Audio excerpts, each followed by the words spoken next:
మొత్తం డేటాను 1-2 days maximum 1 week లో మీరు కంపైల్ చేసుకోవచ్చు. 1 week లో చేసి రైతాంగానికి ఇప్పుడే గంట సేపటి లాంటివి ఇది చేయకుండా ఇదంతా తాత్సారం చేయడం దేనికి అంటేనంటే తప్పించుకోనికి మీరు చెప్పినటువంటి గొప్పలు అమలు కాని పరిస్థితి ఉంది కాబట్టి దానికి ఏదో గతం లేదో తప్పు జరిగి ఉంటుంది.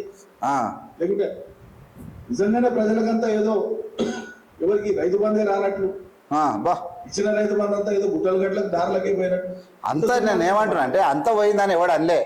అందులో కూడా కొంతమంది వ్యవసాయం లేకుండా బౌల్డర్స్ ఉంటాయి ఊర్లలో, మేకల మేనకే బర్రె మేనకే గొర్రె మేనకే, అప్పుడు జేసీబీలు లేక పెద్ద పెద్ద గుండ్లు రాళ్ళు ఉన్నవి వదిలిపెట్టేసారు.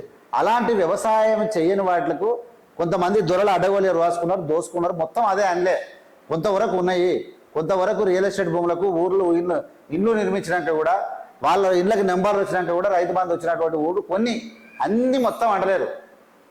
ఆ విధంగా ఉన్నాయని చెప్పారు తప్ప ఇలా నీకు మొత్తమే అట్లున్నాయని ఎవరు చెప్పలే. గూటలకు ఇచ్చినట్టు మొత్తమే ఉన్నాయని ఎవరు చెప్పలేదు. మీరు అట్లా అనాల్సిన అవసరం ఏం లేదు.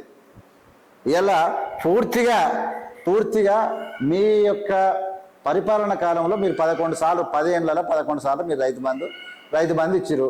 అంతకన్నా ఎక్కువ మీరేమి ఇవ్వలేదు. మీ ప్రక్షాళనలో మీకు ఎవరికి కూడా మంత్రులకు ఏది ఆక్రమిస్తామో ఏది దోసుకుందామన్న సోయే తప్ప మీకు ఎక్కడినైనా ప్రజల కోసం ఈ మంత్రి పని చేసినాడు ఎవడో చూపిరా? మీరు చేసిన సుఖమైన పని ఏ మంత్రి చూసినా 1000 కోట్లే.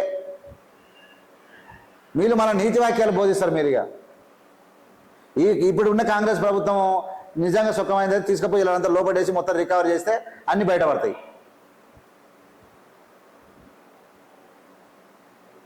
ఇలా 7 లక్షల కోట్ల అప్పు కుప్ప చేసి కాళేశ్వరం మొత్తం ఖతం చేసి 7 రంగారెడ్డి పాలమూరు ఎత్తిపోత పథకం 7 ఉన్నాయి, ఆన్నే ఉన్నాయి. ఇలా 10 ఏళ్ళలో ఉద్యోగాలు లేవు, విధ్వంసం జరిగింది, ధర్నా చౌకులు ఎత్తేసిర్రు. ఇలా ప్రభుత్వం ఏర్పడి 6 నెలలు కాలేదు. ఇలా ప్రభుత్వం ఏర్పడ్డ నెల రోజుల నుంచి ధర్నాలు చేస్తున్నాడు.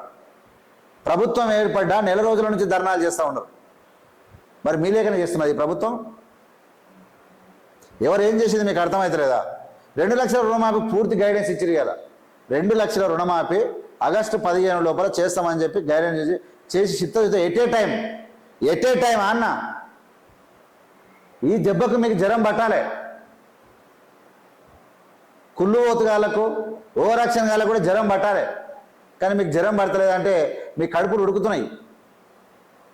జ్వరం పడతా అంటే తలకాయ కిందకి వేసుకోవాలి. మా సిగ్గుదప్పిన వాళ్ళం, మేము శాతగాని వాళ్ళం, మేము ప్రజల సొమ్ము మింగినాం, మేము భూములు సంపాదించుకున్నాం, అడ్డగోలి ఆక్రమణ చేసినాం, మేము మా తరతరాలకు ఇక సరిపడా దాచుకున్నాం, మేము ఇంత పాపం చేసినాం, మేము సిగ్గుదప్పిన వాళ్ళం, వీళ్ళు ఏంది ఇంత మంచిగా చేస్తున్నారని మీరు అనుకోండి.